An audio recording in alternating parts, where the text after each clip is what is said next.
Washington. Reuters. President Donald Trump is considering nominating Federal Reserve Governor Jerome Powell and Stanford University economist John Taylor for the central bank's top two jobs, in an apparent bid to reassure markets and appease conservatives hungry for change.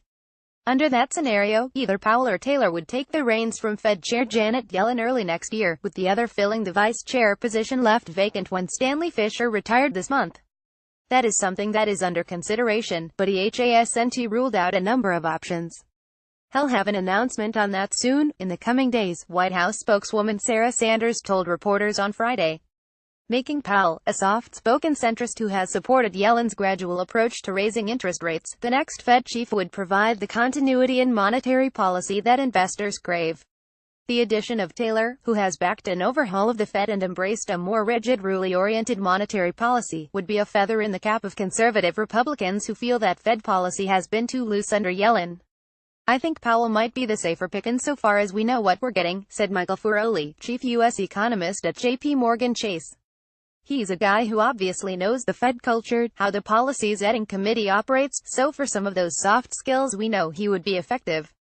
Powell has embraced the Yellen Fed's monetary policy, keeping the faith that a tighter job market will eventually push wages higher and end a lengthy period of worryingly low inflation.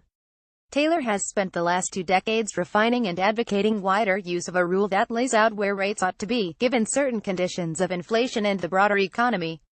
His rule implies they should be higher than they are. Scope for disappointment. Although Taylor is highly regarded within the Fed, his rule-based rate-setting position has spurred criticism that he would handcuff U.S. monetary policy.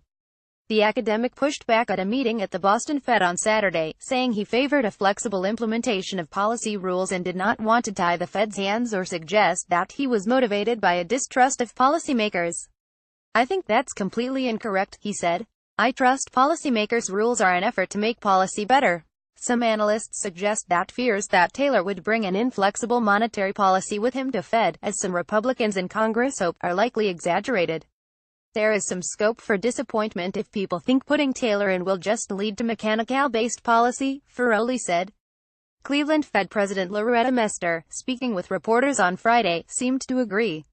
"Even if you pick a rule, the rule itself would need to be modified given the structure of the economy," she said.